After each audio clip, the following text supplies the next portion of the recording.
Hey guys, my name's Lilia Kardenas. I'm really happy that you're here with me today. Welcome to my channel. I'm an English teacher. I'm very enthusiastic about learning English.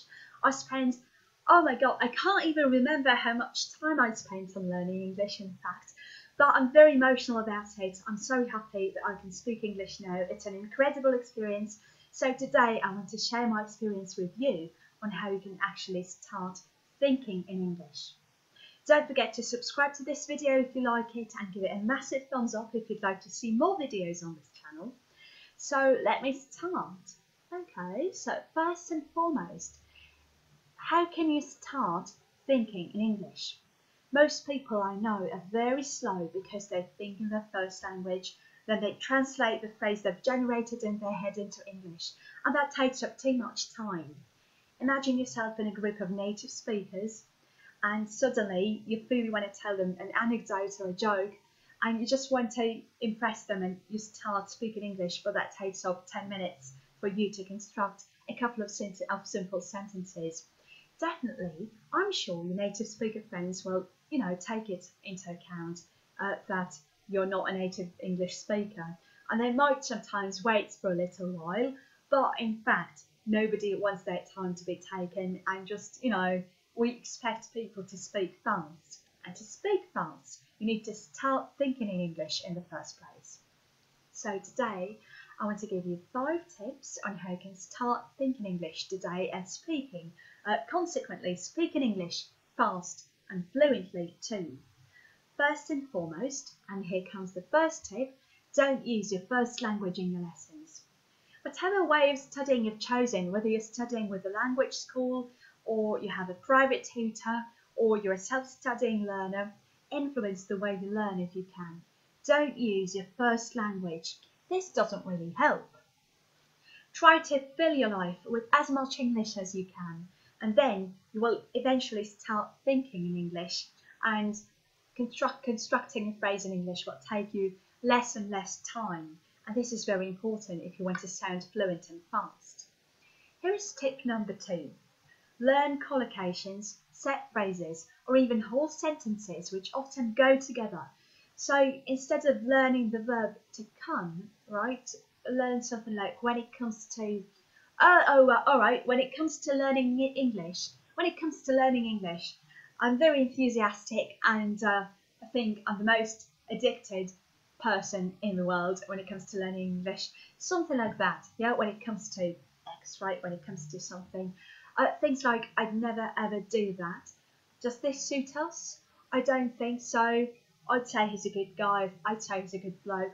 Anything like that, right? So learn a set phrase, and if your tutor, or if in a language classroom, your teacher tells you, okay, please don't use a first language, try to use collocations.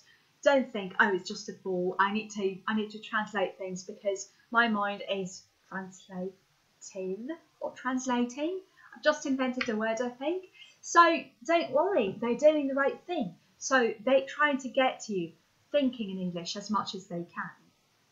Right, so here is tip number 3. Organise your vocabulary in your vocabulary notebook.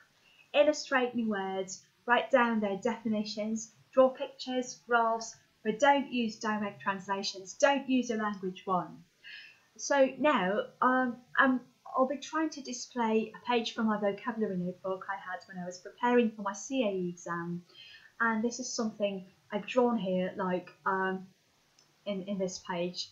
You might be surprised that I don't know what a stove is or a cooker is when I was preparing for my CAE, but in fact I've noticed it so many times. People often know words like aberration, coarse, meaning rude, flabbergasted, but people don't really know words like socket, beard, or landlord or anything. So, and it is a problem because when you go to an English-speaking country, you find yourself in a situation when you have to say something concrete, and just you have to name an object in your house where it's staying.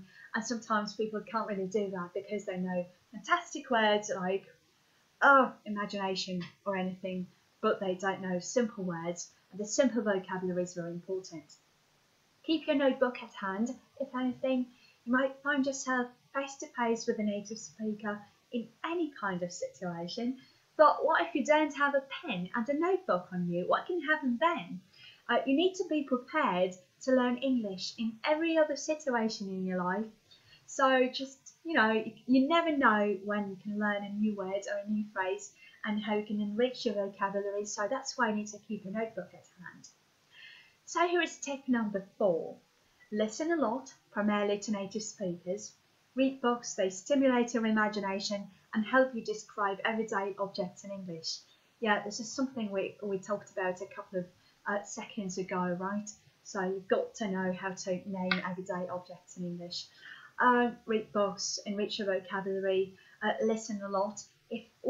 Every time when I have to teach lesson, I play myself a bit of a podcast in English to tune into this English sound, right? And then I feel my pronunciation becomes a bit better and I feel that I can speak English better. In fact, before recording this video, I just listened to a bit of Luke's English podcast. So that's the best podcast in the world. So I don't know if Luke can ever listen to this, but just anyway, Luke, you're the best. Listen to Luke's English podcast if you want to learn English, real British English. Okay, just a bit of ad here.